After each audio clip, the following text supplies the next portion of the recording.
Hola amigos, bueno, hoy es 25 de febrero de 2021.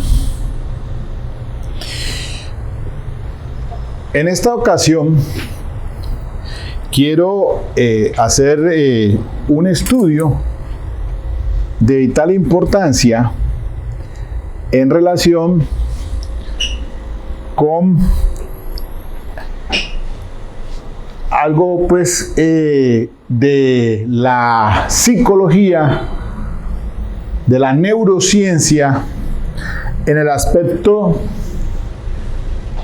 de el desarrollo del cerebro humano, del lenguaje, de la simbología y aspectos de trascendental importancia en el campo pues también del derecho penal.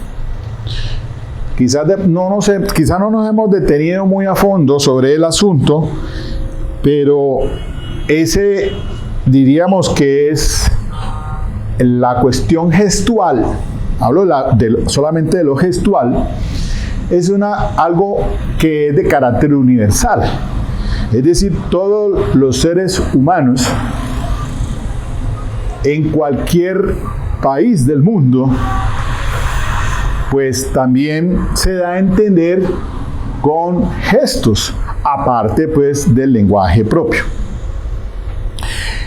Todo ello en relación con esa parte de la apreciación de un testimonio, de la apreciación de la prueba pericial, que la está contemplado pues en nuestro Código de Procedimiento Penal, en los artículos 404, cuando advierte que para apreciar el testimonio, el juez tendrá en cuenta los principios tecnocientíficos sobre la percepción y la memoria, y especialmente, miren, lo relativo a la naturaleza del objeto percibido, al estado de sanidad del sentido o sentidos por los cuales se tuvo la percepción, las circunstancias de lugar, tiempo y modo en que se percibió, los procesos de rememoración, el comportamiento del testigo durante el interrogatorio y el contrainterrogatorio,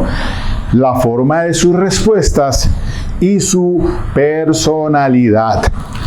Igualmente, el artículo 420 de nuestro Código de Procedimiento Penal dice que para apreciar la prueba pericial en el juicio oral y público se tendrá en cuenta la idoneidad técnica, científica y moral del perito, la claridad y exactitud de sus respuestas, su comportamiento al responder, el grado de aceptación de los principios científicos, técnicos o artísticos en que se apoya el perito, los instrumentos utilizados y la consistencia del conjunto de sus respuestas.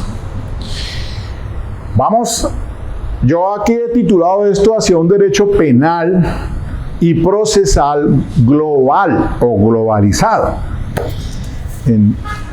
Ahora que he tenido oportunidad de salir fuera de Colombia y recientemente que estuve en Turquía, pues hombre, uno reflexiona y quise culturalmente visualizar pues el tema de la administración de justicia en ese país, pero pues como fue tan corto el tiempo y uno anda pues allá simplemente limitado a ese tour, pues es muy poco lo que de pronto pude pues conocer.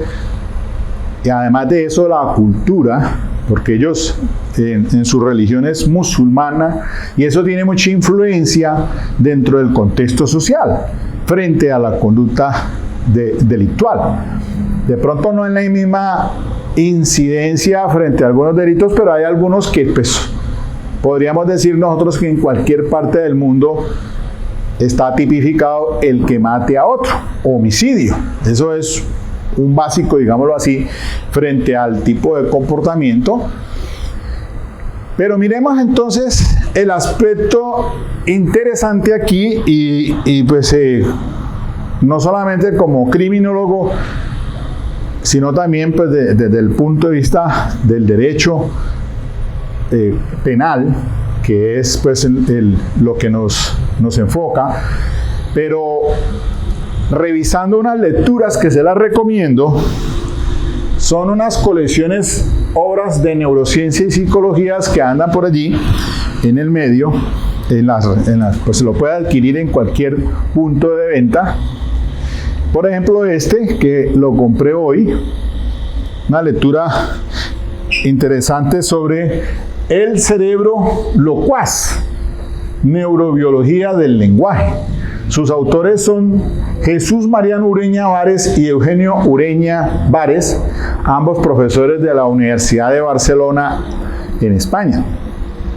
Y el otro, El misterio de la mente simbólica, cerebro, lenguaje y evolución. Su autor es Surso Mariño Alfonso, que es un biólogo especializado en neurociencia en España. Y entonces, pues, entrando a hacer la lectura de estas extraordinarias obras, hoy, a siglo XXI, 2021, febrero 25 de 2021, pues me devuelvo años atrás cuando estuve en la Universidad Santiago de Cali. Lo primero que hice fue la maestría en criminología y ciencias forenses penitenciarias y penales. Así ese era el título. Pues estoy hablándoles por allá en la década del 90, aunque ahí se cogió el auge en las diferentes universidades de las especializaciones, pero en la Universidad Santiago de Cali estudiábamos la carrera de Derecho y continuamos haciendo los que podíamos. Pues yo entré a hacer la maestría 4 años en criminología y por allá después, casi para el 2000, fue que hice la especialización en Derecho Penal. Pero entonces antes abordábamos esos temas y por ahí en una exposición que hice en la universidad fue el tema del lenguaje. Pero a esa fecha no existían todo ese tipo de lecturas ni de investigaciones de estos científicos actuales. No, eso era incipiente. Y siempre me generó la duda y quedé con eso allí de decir, hombre, pero ¿cómo? ¿De a dónde, por qué y cómo el ser humano, pues la comunicación del lenguaje? Entonces, yo quizás de pronto, aquí el doctor Cruz Comfrey es un hombre, un abogado abogado de la Universidad profesor de la Universidad del Valle, pero un tipo extraordinariamente inteligente, y le escuchaba sus exposiciones en temas no solamente en derecho, sino también en otras áreas, como por ejemplo todos estos aspectos de antropología, digámoslo así. Y entonces Fernando Cruz Confis, que se llama él, aún vive, el profesor, tiene algunas obras. Yo de pronto he referido por ahí en algunos temas sobre criminología. Y entonces, pues en la lectura esta del misterio de la mente simbólica, pues encuentro yo unas respuestas hoy de cómo entonces entra influye esa formación, y más todavía ahora con que acabo de comprar hoy, El cerebro locuaz, mejor todavía, sobre neurobiología del lenguaje, leyendo hasta antes de hacer esta exposición. Yo creo que aquí no se agota este tema, sino en varios. Trataré de hacerlo brevemente, quizás en 30 minutos, que es lo que me da el formato, volviendo a esta, no desde el celular, sino desde mi cámara Y miren esto. Se dice pues que en la evolución al día de hoy del Homo sapiens, que es el hombre, en esa transición, años atrás, siglos, hablo de hace mucho tiempo, pues estamos hablando siglos atrás, 2 millones de años quizás empezó entonces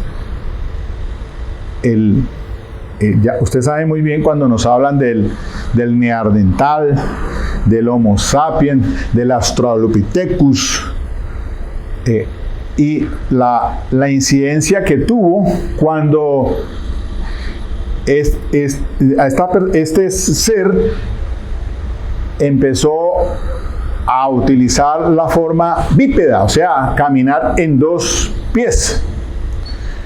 Y al utilizar las manos para la construcción de herramientas, hizo entonces que el cerebro empezara a tener un desarrollo. Y entonces leía yo que, por ejemplo, a pesar de que los Neandertal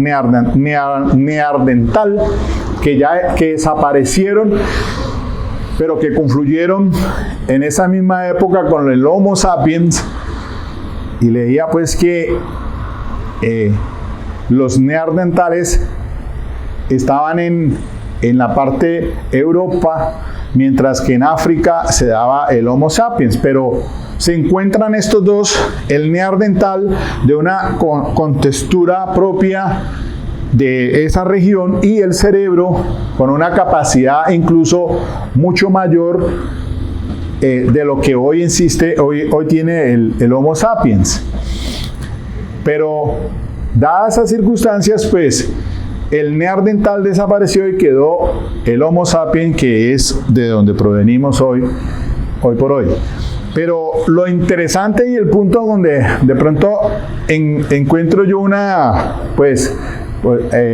el estudio que se hace aquí de la capacidad del desarrollo del cerebro del Homo sapiens, dicen que al adquirir la forma bípeda, pues la forma de las caderas, por ejemplo, al nacer el bebé, por el canal del útero es muy estrecho, pero fue debido pues a esa forma o posición de las caderas al tener la forma de conducción bípeda, hace estrecha ese canal del útero, y el cerebro, pues al pasar en ese momento la criatura, el bebé naciente, se moldea y gira por ese canal del útero y logra salir.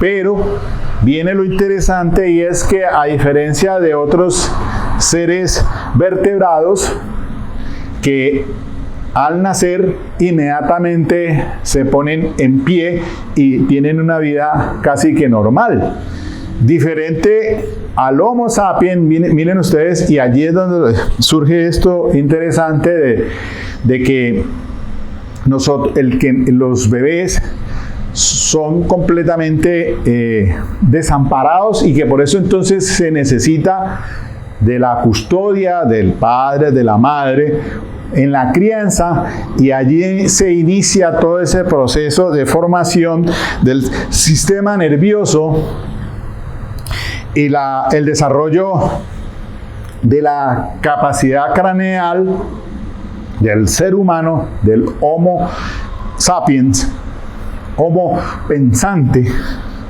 Y entonces se necesita no solamente varios años en esa formación para poder entonces llegar a su edad de pubertad y de su adultez, pero entonces miren ustedes que se necesita ese cuidado y ese entorno social que influye entonces esencialmente en esto el misterio del cerebro, el lenguaje y su evolución. Y entonces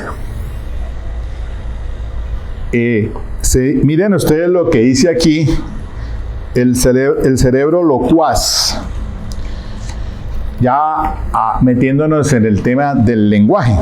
El lenguaje es quizá la capacidad humana más especial y una formidable herramienta que, al facilitar la comunicación entre los individuos, ha permitido a los seres humanos compartir conocimientos, desarrollar una cultura, y por lo tanto ha sido clave para el progreso de la civilización. Además de ser un canal de comunicación efectiva y emocional entre las personas, ha facilitado la transmisión de información útil, muchas veces vital para la supervivencia de la especie.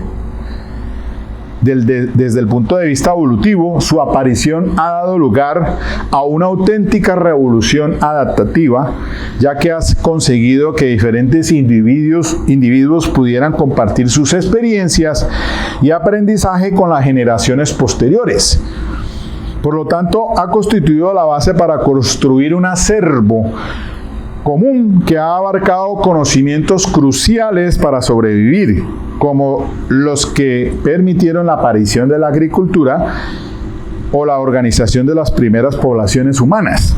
También ha facilitado la coordinación de actividades como la caza o la defensa, que al realizarse en grupo permitieron obtener mayores logros y, en definitiva, influir en la calidad de vida de los individuos de nuestra especie. ¿Qué cambios tuvieron lugar en el cerebro y en la anatomía del aparato fonador humano a lo largo de la mencionada evolución para que esto pudiera ocurrir? Pregunta. ¿Existen reglas o pautas generales aplicables a todos los lenguajes humanos, ya que todos compartimos la misma anatomía cerebral? Pregunta. ¿Qué diferencia el lenguaje humano de las formas de comunicación utilizadas por los otros animales? En última instancia, ¿podremos aplicar los conocimientos que obtenemos de las respuestas a estas preguntas para aprender nuevas lenguas? Intentaremos arrojar luz sobre estas cuestiones a lo largo del libro, teniendo en cuenta los resultados disponibles que se han podido recabar en las investigaciones de los últimos años. ¿Qué es el lenguaje? Según el diccionario de la Real Academia Española, es la facultad del ser humano de expresarse y comunicarse con los demás a través del sonido articulado o de otros sistemas de signos. También tiene otra acepción, que es el conjunto de señales que da a entender algo. Oiga, repito esto. También tiene otra acepción, que es el conjunto de señales que da a entender algo. Así, de acuerdo con estas definiciones, el lenguaje puede incluir gestos, escritura y habla. Repito. Así, de acuerdo con estas definiciones, el lenguaje puede entonces incluir gestos, escritura y habla. El lenguaje hablado es, por lo tanto, una forma de comunicación basada en los sonidos que los humanos podemos producir. Y ustedes dirán, hombre, Miguel, ¿por qué Miguel trae aquí este asunto? Se enloqueció. Para nada. Es que si usted, a ver, claro, ahora que tuve oportunidad de estar en Turquía, pues yo me hice un tutorial de unos 15 días antes por YouTube, un tutorial de YouTube para hablar turco, o por lo menos aprender a decir hola, buenos días, buenas tardes. Como tiene latín, también tiene latín, el alfabeto latín, tiene ese alfabeto latín, el turco, es fácil para nosotros entonces también pronunciarlo. Y entonces lo interesante, bueno, pues uno dice, yo decir salam, merhaba es hola, good night, buenos días, tonight, buenas tardes. Cuando uno escucha esto, pues si estás, por ejemplo, ya no en Turquía, sino estés en Europa, el francés, el italiano, pues tienen bases también del alfabeto latín. Para los hispanoparlantes es por lo menos más fácil poder entonces aprender esos idiomas. Entonces, lo común, es decir, si no se puede hablar el idioma por X o Y razón, pues también está la otra forma de comunicación, que es la de los gestos, independientemente de la escritura y el habla, pues. Entonces, miren ustedes que hay señalizaciones que en todas partes del mundo significan lo mismo. Escucho yo en Francia o en Italia, tualet es el baño. Y eso también en turco, más o menos, cuando uno pide el baño, está en la misma expresión. Los gestos, pues qué difícil es uno decir no o decir sí.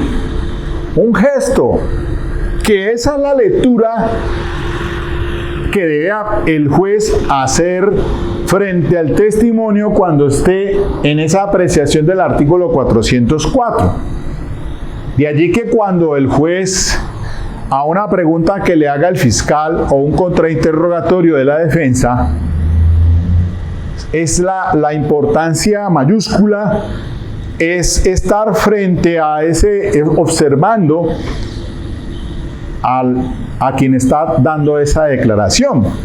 Qué difícil ahora se da en estas audiencias de carácter virtual. Bueno, pero no nos metamos más, no vamos a meter en ese tema de las audiencias virtuales, sino explicar, es decir, cuando estamos ante un testigo en la audiencia pública, pues bajo ese principio de inmediación, de confrontación, de contradicción y de publicidad, que son los principios básicos del sistema penal acusatorio nuestro, contemplado en artículos 15 y 16 de la Ley 906 como principios rectores, permiten entonces al juez para apreciar el testimonio. Si no se da a entender a través del lenguaje porque no responde una pregunta, sino que es con gestos, pues en ese momento el juez con voz propia indica que el gesto que está expresando y que quede constancia de allí en la misma audiencia. ¿A usted le tocaron sus partes íntimas? ¿Sí o no? Le hace la pregunta al fiscal. Si hace pues esta expresión, pues diríamos que sí. Es un modo gestual, no lo está articulando con el lenguaje, pero sí lo está haciendo gestual. O en esta forma, quedaría entonces modo gestual y dejar constancia del asentimiento a través del movimiento con la cabeza, diciendo o expresando que sí, o expresando que no. Todo eso es de trascendental importancia y entonces para esto en el sistema penal acusatorio nuestro. Miren, y es que pues yo decir que lo interesante de esto, cuando abordo aquí algún tipo de lecturas, subrayaba yo sobre el tema que traen a colación este libro del cerebro locuaz,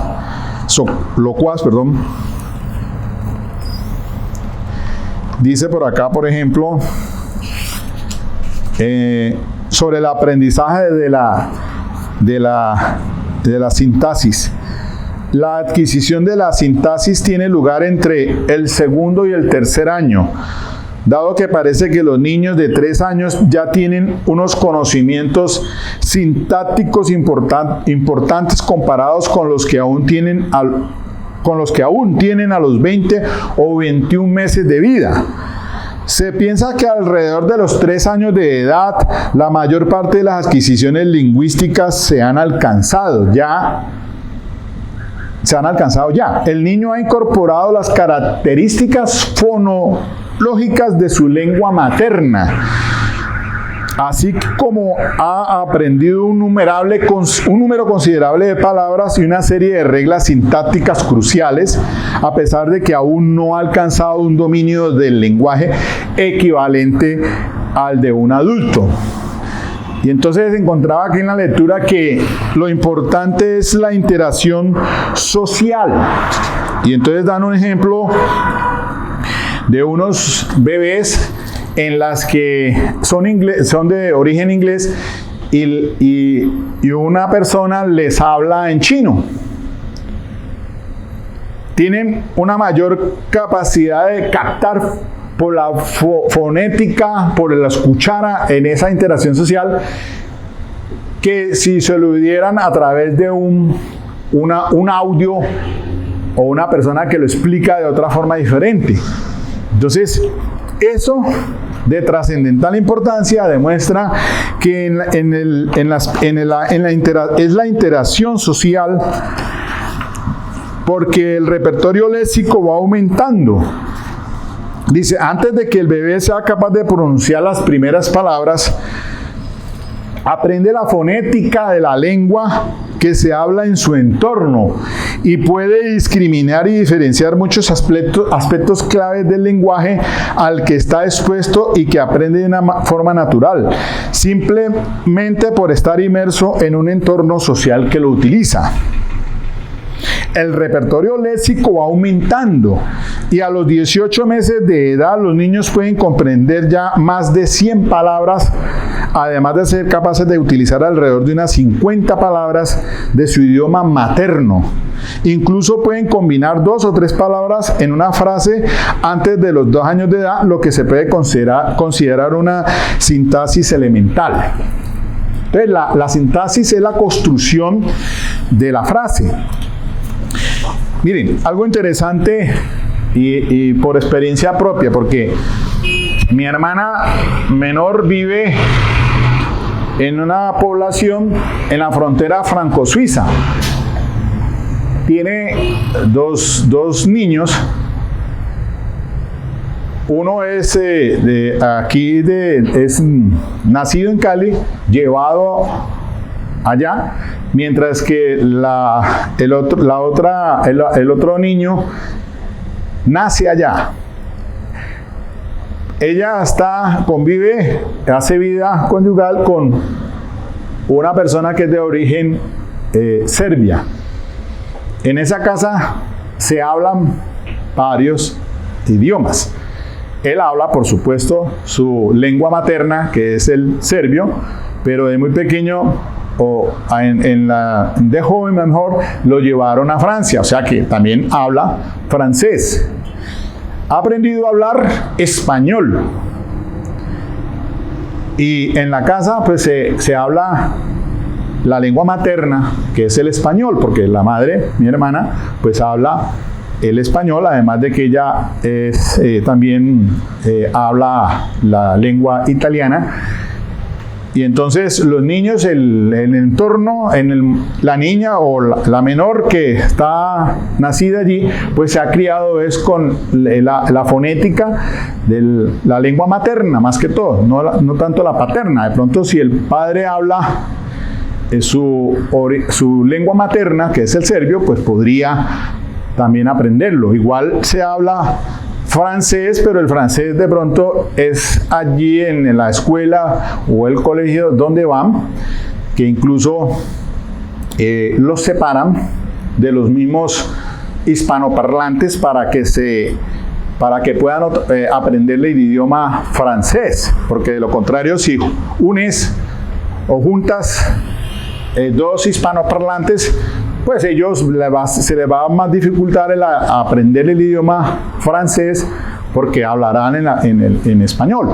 Entonces, eso ocurre y es usual de pronto que en algunos países, por ejemplo, tomo como referencia a Suiza, que tiene 3 cantones. El cantón de Ginebra, colinda pues con Francia, pues se habla francés. Más allá, en el extremo que colinda con Alemania, pues se habla alemán. Y en la parte que va hacia Italia se habla italiano. Entonces en Suiza se manejan 3 idiomas, tanto el francés, el italiano, sí, y el alemán. De hecho, yendo a una ciudad de Suiza, en la parte que colinda hacia Alemania, encontraba uno que muchas veces de pronto la gente solamente habla en el alemán, no hablan ni el francés, y puede suceder eso. Pero pues obviamente que en esa cultura se recogen varios lenguajes, y hay otros países, por ejemplo Luxemburgo, pues también hablan alemán, francés. La incidencia que ha tenido pues incluso en la Segunda Guerra Mundial, de pronto las ocupaciones que han tenido, y de allí entonces eso culturalmente tiene un amplio contexto en cuanto a hablar, pues que sean políglotas, pero se da cuenta incluso de personas que hablan varios idiomas. El Papa, por ejemplo, siendo de español por ser argentino, habla bien el italiano y demás, pues ahí también conoce otros idiomas. Podríamos estar diciendo que el Papa hable 5 o 6 idiomas, pero hay personas que hablan hasta en récord Guinness se dice que hasta más de 30 idiomas y fluidamente. Algo increíble, políglotas, hiperpolíglotas, no políglotas, no, hiperpolíglotas, porque políglotas pues varios idiomas, hiper ya pasando de ser varios a ser muchos. Entonces, la importancia de esto, mis queridos amigos, frente a esto que estamos viendo aquí ahora, porque uno diría, bueno, la cuestión de lo que se da en una audiencia pública, sobre no solamente dejarse entender, como dice el código, entonces, lo repito ya, los procesos de rememoración, el comportamiento del testigo durante el interrogatorio y el contra, la forma como da sus respuestas y su personalidad. Eso también ya es un valor agregado frente a ese principio de poderlo confrontar o de mediación, de tenerlo allí presencialmente el juez para que pueda evaluar las respuestas que está dando. Lo mismo en la apreciación de la prueba pericial sobre su comportamiento al responder. De allí que entonces uno dice, bueno, pero eso es los gestos, eso no es ya en cuanto al lenguaje, que sí, pues obviamente existen, pues cuantos países haya, habrán tantos idiomas. Pero en cuestión de gestos, muchos tienen un estándar igual. El no, yo creo que un pare, tanto aquí en Colombia como en Estados Unidos, como en París, como lo que sea, siempre va a estar señalización. El pare es stop. Y lo conocemos por una forma pues de muy universal. O cuando hacemos el gesto de sí o no, porque si te sirven, si tú pides un café o te ofrecen un café en Francia, en París, usted puede responder no, oui, o merci beaucoup, monsieur, o no, sino negarse y simplemente hacer el gesto no. Y lo va a entender, a pesar de que no es un modo gestual. Entonces, quiero que ustedes me entiendan eso, y es básico. Mire, es un idioma, no es idioma, sino un gesto universal. Entonces, eso aplica mucho, y esa sería una forma de apreciación, no solamente en nuestra legislación colombiana, sino a nivel mundial. Ya en la cuestión, para eso, pues sí, en cuanto al lenguaje, pues sí necesitan del intérprete para poder entonces transmitirle la pregunta y dar la respuesta, que eso ya es otro asunto muy diferente. Entonces, pues puedo dejar aquí cerrado el tema y quizás vuelva a ser necesario ahondar un poquito más en estos temas tan interesantes, porque pues estamos hacia una globalización, digamos. Qué bueno que pues habláramos el mismo idioma, pues es imposible obviamente hablar el mismo idioma mundial, pero sí por lo menos encontramos la moneda. Por decir un ejemplo, en Europa pues se maneja ya el euro. Entonces, el euro en España, el euro en Francia, el euro en Italia se paga en euro. Una globalización a veces que pues, es importante, ¿no? O el dólar. El dólar también, si vamos uno a Estambul, pues puedes pagar bien en dólar o en euros, o cambiarlo a la lira turca, que es la moneda y que de pronto en Estambul usted sí puede cambiar y pagar con lira turca, o pagar en dólar o pagar en euros, se lo pueden recibir. Pero ya hacia partes del interior, ahí sí la moneda es la lira turca y hay que cambiar necesariamente para pagar en esa moneda. Y así de pronto pues también, aunque en Europa la cosa siempre el mismo euro en España, Madrid, Barcelona, o si te vas para Italia, Roma, lo que sea, París, igual, Suiza, Ginebra, etcétera, etcétera, siempre se va a pagar en euro.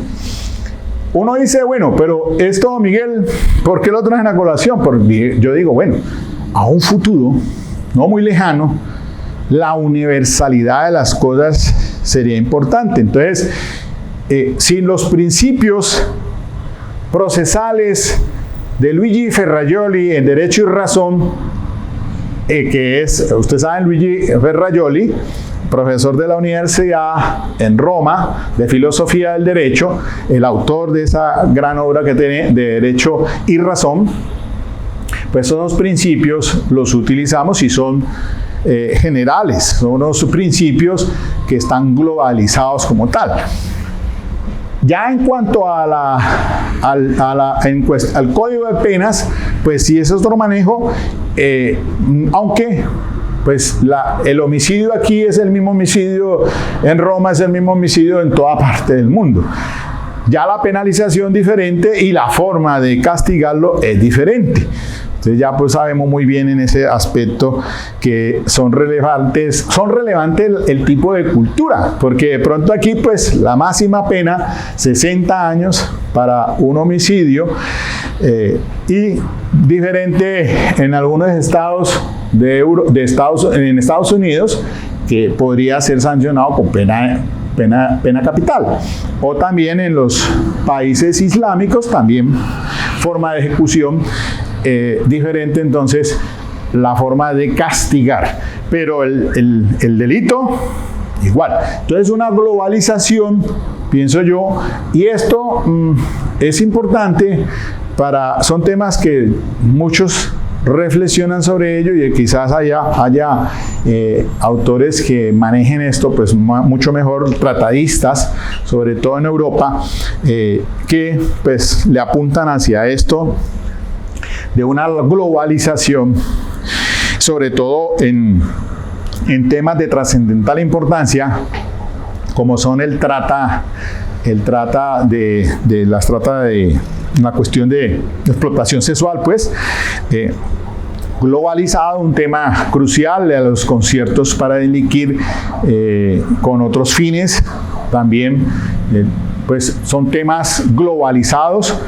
De pronto en otros países pues manejan otro tipo de tipos penales diferente a los nuestros, pero frente a esa cultura que se manejan en esos países.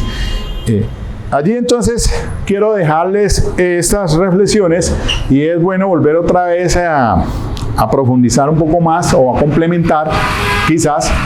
Quiero que ustedes simplemente hasta aquí dejar ese punto de reflexión para ir entrando pues en temas que considero yo que son de vital importancia. Bueno, mis queridos amigos, chao, chao.